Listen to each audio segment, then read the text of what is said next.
మీకు చెప్తే కాదండి, పూర్తిగా జగన్ మద్దతుదారుడుగా మారిపోయిన కేసీఆర్ నాని చూస్తున్నాం. నేను అనేది ఏంటంటే మీకు అట్లా కదండి, we have to talk logic and analyse properly. నేను అనేది ఏంటంటే ఇప్పుడు మహాత్మా గాంధీ గారు ఈ దేశానికి స్వాతంత్రం ఇచ్చాడని మీరు అనుకుంటాం, కానీ 40% ఆయనతో డిఫర్ అవుతారు. పాకిస్తాన్ ఇచ్చేసాడనో, లేకపోతే ముస్లింకి ఎక్కువ ప్రయారిటీ ఇచ్చాడనో, లేకపోతే క్రిస్టియన్స్కి ఎక్కువ ప్రయారిటీ ఇచ్చాడనో అంటారు, లేరా? ఉంటారు. సో మీకు ఎప్పుడు కూడా విభేదించి చంపేశాడు కదా ఆయన్ని. మెజారిటీ పర్సంటేజ్ హ్యాపీగా ఉంటుంది, ఎవరిని కూడా 100% సాటిస్ఫై చేయలేము. అంతేనా? ఓట్ల కోసం ఇస్తున్న డబ్బులుగా ఈ నోట్లను చూస్తారా? ఇప్పుడు ఏదైనా మోడీ గారు ఇస్తున్నారు, ఓటు కోసం ఇస్తున్నారా, నోటు కోసం ఇస్తున్నాడా? పరిమితి ఉండాలి కదా.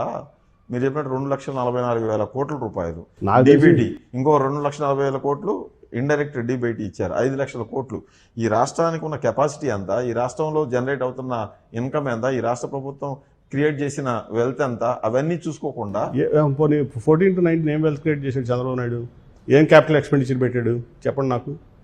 10,000 కోట్లు అమరావతి క్యాపిటల్ ఎక్స్పెండిచర్ తప్ప ఏం క్యాపిటల్ ఎక్స్పెండిచర్ పెట్టాడు? ఇవాళ మీకు హెల్త్ ఇన్ఫ్రాస్ట్రక్చర్ మీద దాదాపు 15,000 కోట్లు ప్లస్ ఇవాళ జగన్మోహన్ రెడ్డి పెట్టాడు. ఇవాళ స్కూల్స్ అప్గ్రేడేషన్లో పిల్లలు బాగా చదువుకోవాలి, ప్రపంచంతో పోటీ పడాలని దాదాపు 10,000 కోట్లు ప్లస్ పెట్టాడు. అట్లాగే ఇప్పుడు నేను చెప్పిన రూరల్ ఇన్ఫ్రాస్ట్రక్చర్ కోసం 30,000 కోట్లు పైన పెట్టాడు. నువ్వు అమరావతి మీద పెట్టిన 10,000 కోట్ల కంటే నువ్వేమి క్యాపిటల్ ఎక్స్పెండిచర్ పెట్టావు, ఏమి వెల్త్ క్రియేట్ చేసావు ఈ రాష్ట్రాన్ని? శ్రీలంకం చేస్తున్నారు ఆంధ్రప్రదేశ్ నుండి. సో నేను అనేది ఏంటంటే ఇదంతా మీడియా ప్రచారం. మీకు ఏదైతే ఇప్పుడు మీకు ఎకానమీలో ఉంది, మీరు చూస్తే మనకి రెషన్ ఉందనుకోండి, బాగా ఉన్న రోడ్డుని కూడా తవ్వి మళ్ళీ రోడ్డు వేయమంటారు. ఎందుకంటే మళ్ళీ అది డబ్బులు గవర్నమెంట్ డబ్బులు పెడితే డబ్బు రొటేషన్ అయితే ఎకానమీ పెరుగుతుంది. సో ఇప్పుడు ఏంటంటే మీకు 2,56,000 కోట్లు, నాకు తెలిసి మళ్ళీ 1,00,000 కోట్లు ట్యాక్స్లు ఏదో ట్యాక్స్ రూపంలో గవర్నమెంట్కి వచ్చి ఉంటుంది. సో మీకు ఓకే చిన్న చిన్న రోడ్లు ఇటు ఇప్పుడు నేను చూశాను నా కాన్స్టిట్యూన్సీలో, నేను తిరిగినంత లెక్కలో నేను ఇప్పుడు చాలా తిరుగుతా కదా, 2 రోడ్లు మటుకు బాగాలేదు. అది చిన్న రూరల్ టు రూరల్ రోడ్లు. అట్లా 1-2 రోడ్లు ఉన్నాయి కానీ వాటిని ఫోటో తీసి మ్యాగ్నిఫై చేసి, అంటే నేను అంతకుముందు కూడా నేను కొంత 50% ఈ 60-70 రోజుల్లో నేను చూసింది ఏంటంటే people are happy, rural people are happy. మీకు హెల్త్ ఏం బ్రహ్మాండం. ఇప్పుడు చిన్న హెల్త్ క్లినిక్ పెడితే పల్లెటూరులో 140 రకాల మందులు అక్కడ ఇస్తానంటే, నేను అంతకుముందు యాక్చువల్ టాటా ట్రస్ట్ ఎందుకు తీసుకొచ్చామంటే డెంగ్యూలు మలేరియాలు వస్తాయని చెప్పి నాకు చూస్తే మొత్తం 30,000, 40,000, 50,000 పెట్టి అప్పులు పాలైపోతాం. అప్పుడే టాటా ట్రస్ట్ని తీసుకొచ్చి 2.2 lakh ఫ్యామిలీస్కి హెల్త్ కవర్ ఇచ్చాం, 10 lakh పీపుల్ ప్లస్. సో ప్రజలు హ్యాపీ దాంతో.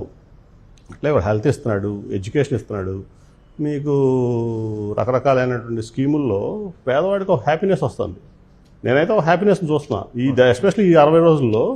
అంతకుముందు నేను కూడా ఇంత అంటే ఓకే జరుగుతుంది, జగన్ పేదవాళ్ళకి ఆదుకుంటున్నాడు అనే దాంట్లో ఉన్నా, కానీ నాకు నేను అనుకున్న దాని మీద 100 రెట్లు ఎక్కువ హ్యాపీనెస్ ప్రజల్లో ఉంది, దాంట్లో ఎటువంటి డౌట్ లేదు. మీరు ఇప్పుడు వైసీపీలోకి వచ్చారు కాబట్టి మీరు జగన్ చేసేది మంచి అనిపిస్తుంది, అంతకుముందు మంచి కాదు చేయట్లేదో అనిపించేది మీకు? నేను మంచి కాదని ఎప్పుడు చెప్పాను. నేను ఎప్పుడు కూడా మీరు నా స్టేట్మెంట్స్ ఎక్కడన్నా తీయండి, నేను ఎప్పుడో చెప్పానో చూడండి. నేను జగన్ని సంక్షేమం చేస్తున్నాడు అని చెప్పి విమర్శించడం కానీ నేను చేయలేదు. నేను కొన్ని పాలసీస్ మీద 1-2 సందర్భాల్లో స్పందించాను. నేను ఎక్కువ కూడా స్పందించలే, అది నాకు నచ్చిన పాలసీ మీద స్పందించి ఉంటాను. ఇప్పుడైనా జగన్మోహన్ రెడ్డి గారు ఎంత తప్పు చేస్తే వెళ్ళి నేను పర్సనల్గా చెప్తానే ఆయనకి, రేపు ఫ్యూచర్లో ఇదండి ఇది జరుగుతుంది కొంచెం కవర్ చేసుకొని చెప్తాను. ఆయనకే చెప్పండి, ఇక్కడ టీడీపీలో ఉన్నట్టు పక్కన వాళ్ళకి చెప్పకండి, లేనిపోయిన సమస్యలు వస్తాయి. పక్కన వాళ్ళకి చెప్పినా నేను ఆయనకి చెప్పేవాడిని, పక్కన వాళ్ళకి ఎప్పుడు చెప్పలేదు. నేను ఆయన మొహం మీద 10 మంది ఉన్నప్పుడు చెప్పేవాడు, నేను నాకే మొహం. టీడీపీలో ఉన్నప్పుడు ఈ బోండావమ్మ, బుద్ధా వెంకన్న, ఈ నాగుల మీద ఈ యాంటీ దేవినేని ఉమా బ్యాచ్ అంతా మీతో ఉండేవాళ్ళు. తర్వాత వీళ్ళందరూ మీకు యాంటీ అయిపోయారు. ఎక్కడ తేడా వచ్చింది? నేను వచ్చేప్పటికి వాళ్ళు పార్టీలో ఉన్నారు, నేను పార్టీలో యాక్టివ్ అయ్యేసరికి పార్టీలో ఉన్నారు. వీళ్ళంతా పార్టీలో అప్పటికే ఉన్నారు. వాళ్ళు యాక్చువల్గా ఒక రకంగా పార్టీని కబ్జా చేసుకున్నారు ఆరడానికి. సో ఆ రోజు ఏంటంటే నేను టీమ్ టీడీపీ విజయవాడని పెట్టి మొత్తం దాన్ని ఒక యూనిట్గా తీసుకుని దాన్ని గెలవడానికి ఆ 14 నెలలు కష్టపడ్డాం. అదే తర్వాత వచ్చిన తర్వాత ఏంటంటే వీళ్ళ యాక్టివిటీస్ని రిస్ట్రిక్ట్ చేసింది, దాంట్లో డౌట్ లేదు. అంటే వీళ్ళు చేసే కబ్జాలను కానీ ఇంకా నాకు పార్టీ వేడ్ అవుతుంది. ముఖ్యంగా ఎక్కడైనా వచ్చిందంటే మేయర్ పదవి విషయంలో నేను కోనేరు శ్రీధర్ నిన్ను గోగుల రమణని మేయర్గా డిప్యూటీ మేయర్గా నేను గట్టిగా పట్టుబట్టి పెట్టా. వీళ్ళు వాళ్ళు చెప్పినటువంటి సాగట్లేదు, ఈ సిటీని కబ్జా చేద్దామని చూశారు మీరు చెప్పిన వ్యక్తులు. సో నేను దానికి అడ్డుకట్టేసి వీళ్ళు పద్దాక లోకేష్ దగ్గరికి వెళ్ళి వీళ్ళు మార్చండి, వీళ్ళు మాట వింటలేదంటే నేను చెప్పే లోకేష్కి వాళ్ళని మారిస్తే విజయవాడ కుక్కలు చింపిన వస్తారు, వీళ్ళు అమ్మేస్తారు విజయవాడని. మీరు చెప్పిన ఎవరైతే మీ పేర్లు చెప్పారో సో వీళ్ళు అమ్మేస్తారు విజయవాడని, పార్టీ నాశనం అయిపోద్ది, మీ ఇష్టం, మార్చుకుంటే నేనైతే దానికి ఎగ్నెస్ట్ అని చెప్పాను. సో అట్లా చాలా విషయాల్లో చాలా కబ్జాలు చేయాలన్నా చేయాలన్నా సెటిల్మెంట్ చేయాలని నేను అడ్డం పడ్డాను. సో దాంతో వాళ్ళు నన్ను విభేదించి ఉండొచ్చు, అంతేగాని వాళ్ళకి నాకు ఆస్తి తగదలు లేకపోతే వాటాలో సెటిల్మెంట్లో